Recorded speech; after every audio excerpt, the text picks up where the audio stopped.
Universities आना चाहती हैं।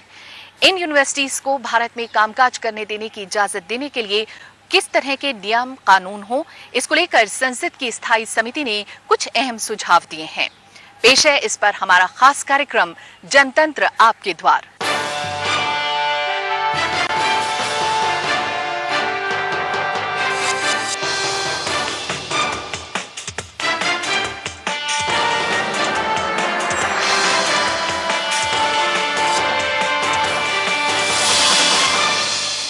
विदेशी यूनिवर्सिटीज को कामकाज की इजाजत देने की शर्त क्या हो, किस तरह के कायदे कानून हो, इसको लेकर मई 2010 में लोकसभा में एक बिल पेश किया गया। लेकिन इस बिल को लेकर कई सवाल रहे हैं। मानव संसाधन विकास से संबद्ध स्थायी समिति ने इस बिल में कई कमियों की तरफ इशारा किया है, साथ ही कुछ अहम सुझाव भी दिए हैं। अब वो दिन दूर नहीं जब आप उड़ीसा के मयूरभंज या राजस्थान के बीकानेर में रहकर कैम्ब्रिज और येल यूनिवर्सिटी से समाज विज्ञान में ग्रेजुएट, पोस्ट ग्रेजुएट या मैनेजमेंट की डिग्री हासिल करने का सपना पूरा कर सकते हैं। बस इसके लिए लोकसभा में पेश बिल पर बहस होना बाकी है। लेकिन चिंता यह है कि विदेशी संस्थानों को भारत आने की इजाजत देने वाले इस बिल का मसौदा बनाने में मानव संसाधन विकास मंत्रालय की स्थायी समिति की सिफारिशों पर अच्छी तरह से गौर नहीं किया गया है। समिति ने विदेशी संस्थानों को भारत आने की इजाजत देने से पहले सरकार को सतर्कता बरतने की सिफारिश की है। सिफारिशों के मुताबिक विदेशी शिक्षा संस्थानों को भारत आने की इजाजत पहले ट्रायल के बेसिस पर दी जानी चाहिए। लंबी अवधि के लिए इजाजत देने से पहले उनके कामकाज की समीक्षा की जानी चाहिए। उन्हीं शिक्षा संस्थानों को यह इजाजत मिलनी चाहिए जिन्हें अपने देश में मान्यता मिली हुई है। आवेदन के साथ मान्यता देने वाली एजेंसी की ऑडिट रिपोर्ट भी अनिवार्य होनी चाहिए। बिल में विदेशी शिक्षा संस्थानों की योग्यता के लिए कड़े पैमाने तय किए जाने चाहिए ताकि बेहतरीन शिक्षा सुनिश्चित की जा सके। विदेशी शिक्षा संस्थानों के फ्रेंचाइजी या दूसरे देशों में चलने वाले स्टडी सेंटर्स को इससे दूर रखा जाना चाहिए। समिति ने इस बात पर हैरानी जताई है कि सरकार ने इस बिल का मसौदा तैयार करने में सुरक्षा उपायों को नजरअंदाज किया है। विदेशी संस्थाओं को शिक्षा के क्षेत्र में आने की इजाजत दी जाए या नहीं, ये संभावना तलाशने के लिए बनी CNR राव कमेटी ने ये सिफारिशें बहुत पहले ही सरकार को दे दी थी। What exactly are you trying to bring in? You are trying to bring in foreign educational institutions, right? And you have no law today as present. Then what exactly is your the reason? But today there are something like 631 foreign educational providers today in the country without the law being there. स्थायी समिति ने अपनी सिफारिश देने से पहले विश्वविद्यालय अनुदान आयोग यानी UGC, all India council of technical education और जवाहरलाल नेहरू यूनिवर्सिटी से राय ली थी, क्योंकि स्थायी समिति नहीं चाहती है कि इस मामले में देश के छात्रों और शिक्षकों के हितों की अनदेखी हो। इसी को ध्यान में रखते हुए समिति ने इस बिल की खामियों को उजागर किया है। Our education is rusting because we don't innovate even in education syllabus and even in education methodology. That research methodology has to be, it will be good. But as we have said, that penalty thing is about, we should not end up having tri-university and tri-value university and other bogus universities, even in America, which are not recognized, but they will, they are recognized, but not good universities. They shouldn't come. So hopefully these private foreign institutions, when they come up here, our own homegrown universities or institutions which are only for profit making, without providing any good education and facilities to the students. So that competitive make them in a healthy competition, and ultimately the students of this country will be benefited. स्थायी समिति ने bill की खामियों को दूर करने के उपाय भी सुझाए हैं। समिति की सिफारिशों के मुताबिक सरकार को विदेशी शिक्षा संस्थानों के पाठ्यक्रम, फीस, फैकल्टी और वेतन की संरचना पर निगरानी रखने के लिए एक स्वतंत्र संस्था बनानी चाहिए। विदेशी शिक्षा संस्थानों के कामकाज पर नियंत्रण और निगरानी के लिए UGC को और अधिकार दिए जाने चाहिए, जैसा अधिकार AICTI को मिला हुआ है। देश के प्रतिष्ठित शिक्षा संस्थानों से शिक्षकों को तोड़े जाने से बचाने के लिए बिल में पुख्ता प्रावधान होने चाहिए। यहां आने की इजाजत उन्हीं संस्थानों को मिलनी चाहिए जो अपने पाठ्यक्रम को भारत के अलावा सिर्फ अपने देश में लागू करने का वचन दें। The suggestions that we have said is the faculty from there, if they come, it will have some kind of an impact. The reciprocity will be there. And if that new methodologies can come in, it would also help us. Because there are good points too. You see, if you are exposing me, if you are opening the windows of the students' thinking, not students thinking to go into the business management or the hotel management. Hotel management, business management only because we have no, see, after all I have to get I-2, I-20 visa. So I go there. Do you think I go there? All those serious students who are going there and they are coming back here. In the major cities, the land availability is a problem. If they go to little far away in the district level, and if they set up these institutions where infrastructure and transportation facilities are there, now more and more airports are opened up, and where the staff also can go there and set up, and good schooling and health system is provided in the district level, these foreign institutions can open up there, and the staff which inclined wanted to come and study or teach here also could help. स्थायी समिति की सबसे बड़ी चिंता विदेशी शिक्षा संस्थानों की तरफ से दिए जाने वाले पाठ्यक्रमों को लेकर है। माना यह जा रहा है कि सबसे ज़्यादा उनकी रुचि मैनेजमेंट कोर्सेज में रहेगी, अन्य कोर्सेज की अनदेखी रहेगी। इस बात को मद्देनज़र रखते हुए स्थायी समिति ने सुझाव दिया है कि मैनेजमेंट कोर्सेज के अलावा छात्रों को किन किन पाठ्यक्रमों में शिक्षा दी जाए, उसकी पहले जानकारी होनी चाहिए। विनीत दीक्षित, राज्यसभा टीवी, दिल्ली। विदेशों से करीब 16 लाख भारतीय इस समय ग्रेजुएशन और पोस्ट ग्रेजुएशन की शिक्षा हासिल कर रहे हैं, जिस पर लगभग 18,000 करोड़ रुपए खर्च हो रहे हैं। इसी मुद्दे पर हमने बातचीत की स्थायी समिति के अध्यक्ष ऑस्कर फर्नांडिस से। Now there are areas of technical education. Now if you talk of engineering, we have the institutions IITs in our country, IIMs in business management. Now these students, almost every child who gets education in IITs has an opportunity abroad. So how we can say that our education standards are not good? They are really good. But there are certain areas where if our students get education abroad, they may have a better opening. So to go into all these matters, we felt that okay, we provide them, they are already here, we regulate them, and if more want to come to give us a better educational framework, then we should not discourage it after providing all the safeguards. Rajya Sabha TV पर वक्त है एक break का, और break के बाद हम बात करेंगे regulation of entry and operations bill की।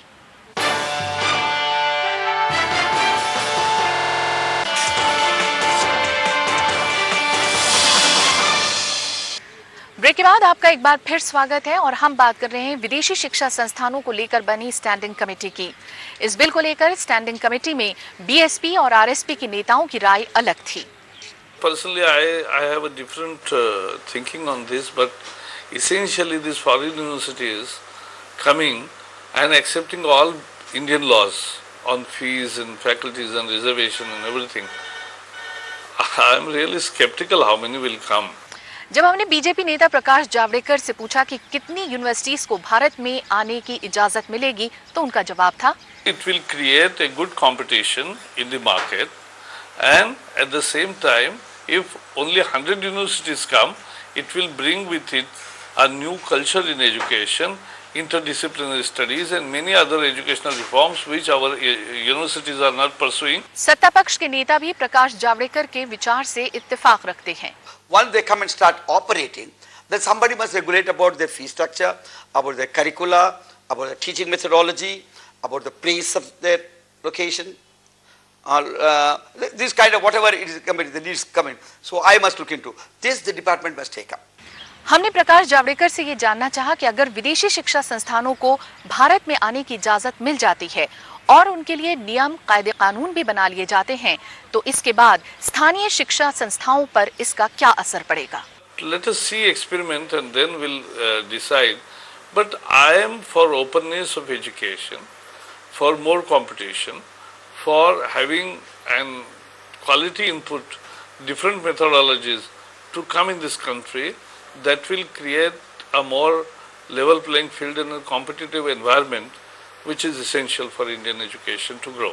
We don't want these foreign institutions like in India. Many private institutions have become a big business now. They're exploiting the students and charging huge amount of money and making it for profit. So we want these institutions, universities, when they come up and set up their branches or their universities here, they need to reinvest in R&D and other facilities, infrastructure facilities of money which they make it here. और इस मुद्दे पर बातचीत करने के लिए हमारे साथ मौजूद है हमारे सहयोगी विनीत दीक्षित। विनीत, सबसे पहले यही जानना चाहेंगे कि जिस तरह से स्टैंडिंग कमेटी इन विदेशी यूनिवर्सिटीज को यहाँ आने देने के लिए काफी एहतियात बरत रही है, ऐसे में जो फर्जी संस्थान हैं उन्हें यहाँ आने से रोकने के लिए किस तरह के कदम उठाए जा रहे हैं? जी समीना, आप ठीक कह रही हैं। भारत सरकार इसमें काफी एहतियात बरत रही है, खासकर उन विदेशी शिक्षा संस्थानों के बारे में जिनके स्टॉक एक्सचेंजेस में लिस्टेड हैं, उनको यहाँ पर आने की कतई परमिशन नहीं दी जाएगी, ऐसा स्थायी समिति ने बड़े स्पष्ट रूप से कहा है। जानकारी के लिए धन्यवाद विनीत। और अब सवाल ये उठता है कि विदेशी संस्थान भारत की धरती पर क्या सिर्फ पैसा बनाने की मंशा से आ रहे हैं? उनकी विश्वसनीयता और भारत में उनका कैंपस बनाने में उनकी आर्थिक क्षमता का आकलन किस आधार पर होगा? इसको लेकर स्टैंडिंग कमेटी ने कुछ अहम सुझाव दिए हैं। सरकार की ओर से लोकसभा में पेश विदेशी शिक्षा संस्थान regulation of entry and operations bill में कहा गया है कि कोई भी विदेशी शिक्षा संस्था जिसे 20 साल का अनुभव हो, भारत की धरती पर कैंपस बनाने के लिए आवेदन कर सकता है। उनके आवेदन पर संबंधित हाई कमीशन या हाई कमीशन ऑफ इंडिया की मोहर लगी होनी चाहिए। उनके पास 50 करोड़ रुपए की कोष धनराशि को बनाए रखने की ताकत होनी चाहिए। लेकिन स्थायी समिति के मुताबिक योग्यता की ये कसौटी काफी नहीं है। समिति की सिफारिश है कि 50 करोड़ रुपए की कोष धनराशि की शर्त को ट्वेनिंग प्रोग्राम के मामले में नरम किया जा सकता है, जिसके तहत छात्र चाहे अपने देश में दाखिला ले या उस देश के विश्वविद्यालय में दाखिला ले जहां से ये संस्था भारत आ रही है। मझोले और छोटे कद की विदेशी शिक्षा संस्थानों को भी कोष धनराशि की शर्त में छूट दी जा सकती है, जबकि 50 करोड़ रुपए कोष धनराशि की रकम मेडिकल संस्थान खोलने के मामले में बढ़ाई जानी चाहिए। समिति का यह भी मानना है कि भारत आने वाली विदेशी शिक्षा संस्थाओं को भारतीय कानून के दायरे में लाया जाना चाहिए। साथ ही उनके लिए मुकर्रर राष्ट्रीय स्तर पर मान्यता देने वाली अथॉरिटी की सहमति की शर्त अनिवार्य की जानी चाहिए, तभी वो अस्तित्व में आ सकती है। Earlier we had given it the optional choice. The universities were asked to go in for accreditation, but hardly 1/5 of the institutions have availed this facility. So today we feel that to improve the quality, that they should compulsorily go through the accreditation. 1/3 of the universities have done, 1/5 of the colleges have done, large area is left open, and we feel that compulsorily we should have this accreditation. मौजूदा कानून छात्रों के हितों की रक्षा के लिए काफी है, ऐसा मानना है स्थायी समिति के अध्यक्ष और कांग्रेस नेता ऑस्कर फर्नांडिस का। It is felt that the present laws that we have are not adequate to safeguard the interest of education or the students who get this education. So it was a felt need that we should bring in a legislation which can cover this area of foreign universities providing education in our country, as well as permitting foreign institutions, universities to have education in our country. This is the overall picture. So it's not that as though we are opening up now. It is first those who have already opened up in our country need to be regulated in a proper way so that the right kind of education is available to our students. समिति ने इस बात को लेकर भी चिंता जताई है कि भारत आने वाली विदेशी शिक्षा संस्थाओं पर अतिरिक्त धन को अपने देश की शिक्षा संस्थानों के विकास पर लगाने का दबाव बनाया जा सकता है। लिहाजा समिति की सिफारिश है कि भारत आने वाली विदेशी शिक्षा संस्थाओं को एक निश्चित रकम देश से बाहर ले जाने की इजाजत दी जाए। इससे भारतीय कानून के प्रावधान के दुरुपयोग को रोकने में मदद मिलेगी। समिति की सिफारिश है कि सरकार विदेशी शिक्षा संस्थानों को कुछ रियायतें भी दे ताकि वो अतिरिक्त धन भारत में ही लगाने को प्रेरित हो। स्थायी समिति का मानना है कि यदि इन विदेशी शिक्षा संस्थानों ने भारत के किसी कानून का उल्लंघन किया तो उनकी मान्यता रद्द करने का प्रावधान और उसकी ताकत सिर्फ भारत सरकार के पास रहेगी। एक और मुद्दे पर ध्यान आकर्षित किया गया है, भ्रामक विज्ञापनों पर। यदि इन विदेशी संस्थानों ने किसी अखबार के जरिए गलत तरीके से विज्ञापन दिए तो उनको दंड भी दिया जा सकता है। विनीत दीक्षित, राज्यसभा टीवी, दिल्ली। इस बिल को लेकर स्थायी समिति ने कुछ अहम सुझाव दिए हैं, जिनमें से कुछ को मानव संसाधन विकास मंत्रालय ने मान लिया है। Hopefully in this parliament session, and because as you've seen, like even this year, in spite of all the Tri-Valley students incident in the US, this year it's more 8% more US Indian students are going to US. It depends upon the government attitude. We have given the basic amendments which changes essentially the character of the bill. So whether government is ready for it or not. और अब वक्त हो रहा है आपसे विदा लेने का, लेकिन उससे पहले आइए देखते हैं इस समिति के अध्यक्ष ऑस्कर फर्नांडिस का क्या कहना रहा इस बिल पर। When a foreign education provider comes to the country, they will also bring their teachers to our country. They can also recruit teachers from our country. There is no such condition. The second thing is, any foreign provider coming to India should have an experience in the field of education for at least 20 years.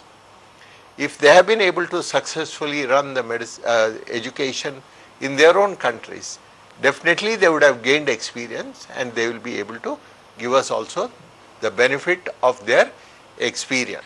Rajya Sabha TV पर जनतंत्र आपके द्वार में फिर एक नए मुद्दे को लेकर हम हाजिर होंगे। इजाजत दीजिए, नमस्कार।